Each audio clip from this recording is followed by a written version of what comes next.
It's a new week in the Crew Motorfest, and this week's theme is called KTM Motorfest Selection, and this is my summit guide. Let's go!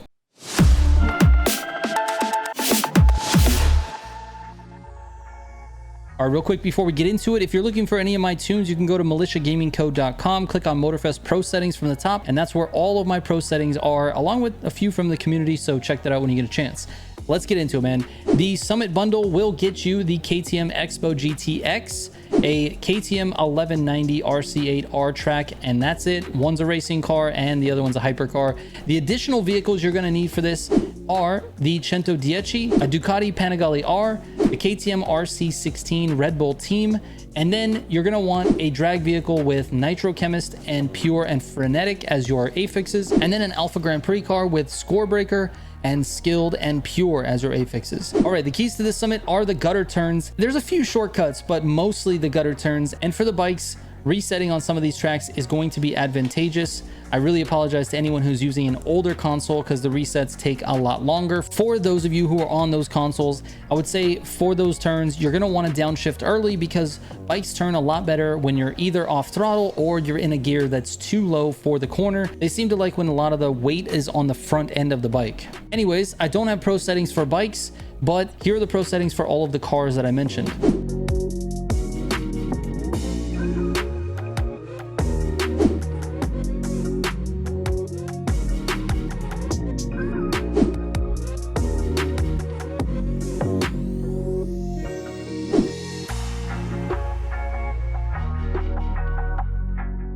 All right, the first event is called Interisland Tour, and for this one, there's only a couple of cuts. This is actually the first race in the Made in Japan 2 playlist, and it's actually a pretty nice race. So let's take a look at the cuts first. When you're approaching the bridge here, instead of going to the right around this mountain, you can go right through it. Just use NOS in the air, not too much though, because you do need some NOS to get up to top speed when you get to this bridge.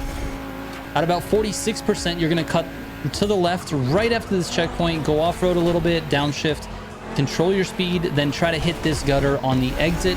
That was pretty good. I probably could have done it faster, but I think that more control there is more important than doing that part fast because the danger is so high in that area. There's lots of walls you can hit, and as soon as you hit a wall, you're ruining your speed. All right, and then lastly, for the last part of this race, hitting your gutters is important. I missed it there. I lost a little bit of time. I miss it on another turn towards the end, I lose a little bit of time. You miss it again, you go into the bushes, you lose time. You get the idea. Gutters are extremely important in basically every race that you're in, but in this one in particular, these last few corners are definitely important. This one, on this gutter, I missed, went into the bushes, lost some time. So just make sure you're hitting the gutters consistently on that last part of this race. All right, the next race is called Coastal Showdown. Now, I have to be honest with myself on this race, and that I cannot drive the Agera R fast enough through the gutters to actually make it through this race with a fast time. You're going to look at the top of the leaderboard and you're going to see the Agera R all over it. You will also see a couple of 110. I elected the 110. Now, if you don't want to drive that car because it understeers, which it does, you can drive the T50 and put up a pretty good time. My times between the T50 and the 110 were about 2 seconds. My time from the T50 to the Agera R was about 6 seconds, and that's because I just really couldn't control the car. I couldn't drive it fast enough through those gutters, so I recommend using the 110 or the T50. It's really up to you, but for me, I drove this one a lot faster, and it's, to be honest with you, it's because I don't have the skill to drive the other two as fast as they possibly could go. So number one, Agera R is fastest, T50 is next, 110 is after that. But the 110 actually does well with a lot of NOS power, so even though you have to slow down for turns, it gets up to speed like really fast. So anyway, here's my run on that. Let's take a look at some of the cuts, so let's fast forward to that. All right, here at 69%, you cut across by the gas station, make a right, stay to the right of that flag so that you can get up onto the road very easily, nicely, and you don't fly over everything. Anyways, let's move on to the event number 3.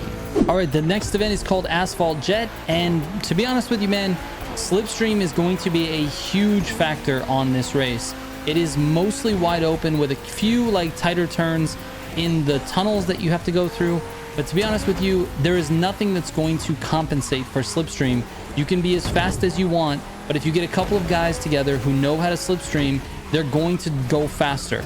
Well, they have to know how to slipstream and they have to know how to drive a little bit. But the point is, all things equal, if the drivers are all equal, the slipstream is going to win every time on this race. There is no making up for that. So there's not really any cuts. It's literally just trying to keep your car at top speed using NOS. Make sure you don't burn all of your NOS ever, because then it takes forever to get back up to top speed. So do your best to use it in spurts. Keep the car as close to top speed as possible at all times. And that's really it. All right, the next event is called Amidst Clouds. And this one, I'm going to recommend using the Ducati Panigale. I don't know how to say that. I'm sorry. I can't pronounce anything today. Anyways, use this bike.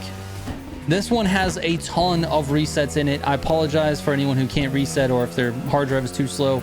It's going to be unfortunate for you on this particular event, but just try to do your best to bear with it. Anyways, let's take a look at all of the resets. So this first one comes up here at about, what is it, 16 or 17%?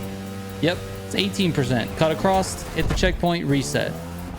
On this one, I chose not to reset because you're approaching it pretty slow anyway. But you're going to reset at 29%, at 42%,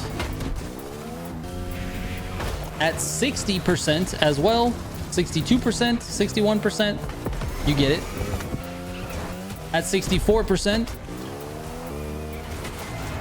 at 69%, at 86%,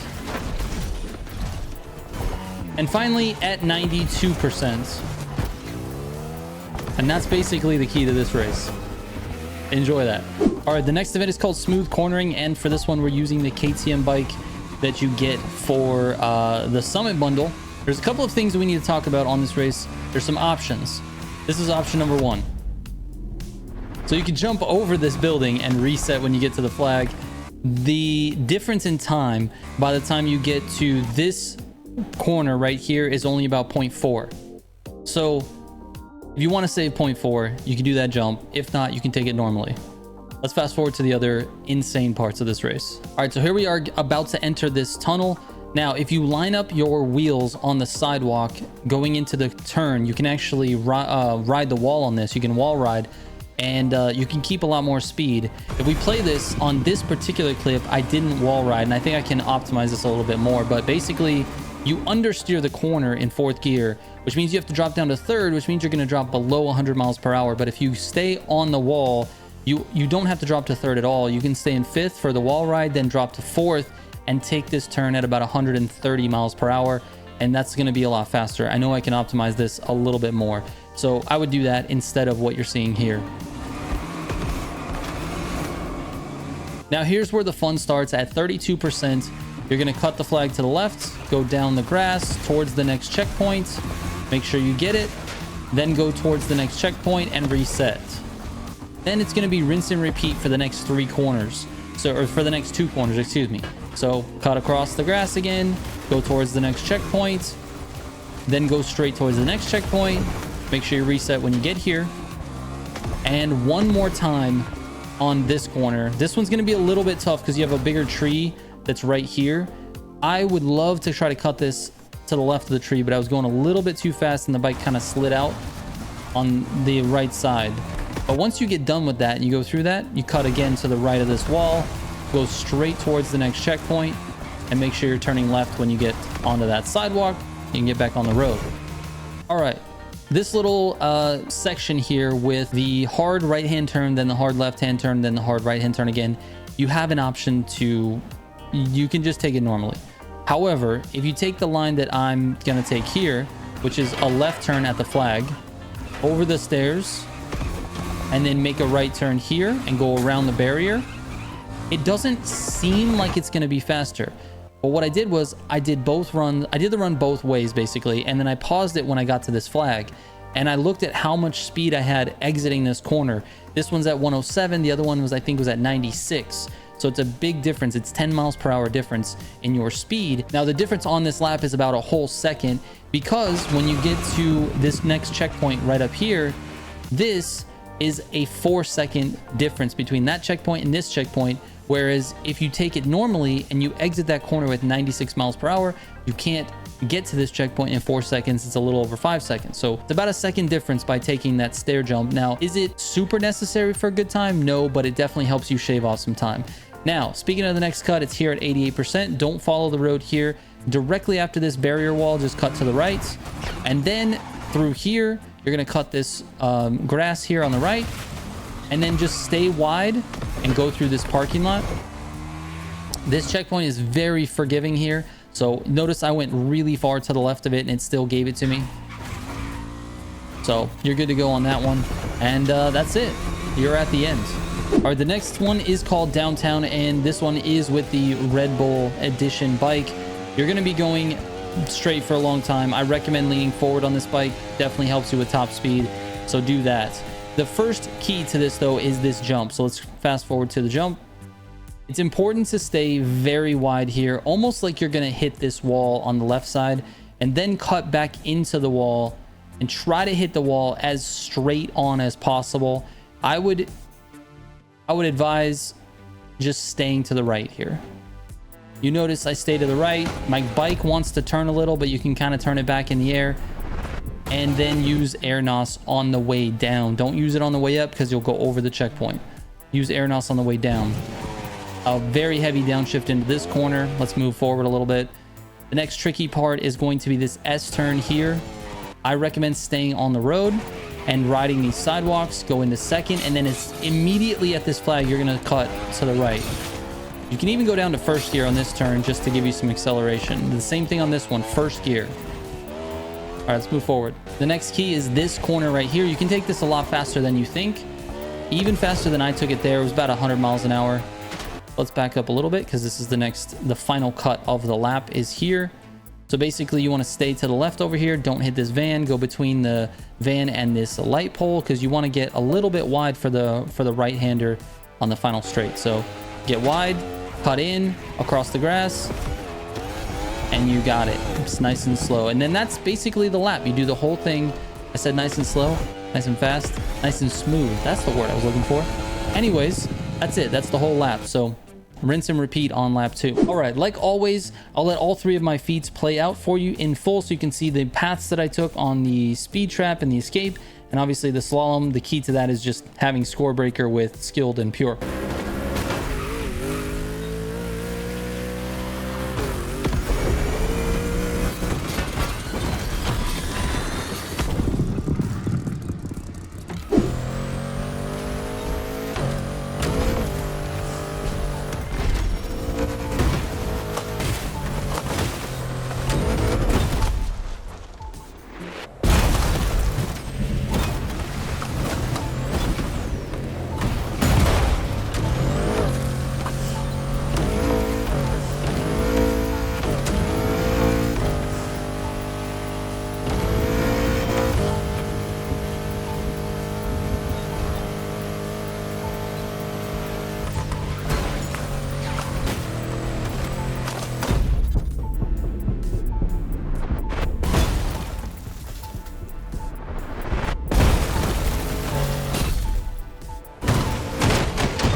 All right, here are my final scores. Make sure you DM me with any questions you might have.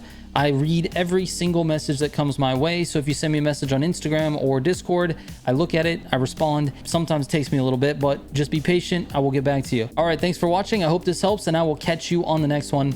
Trigger out.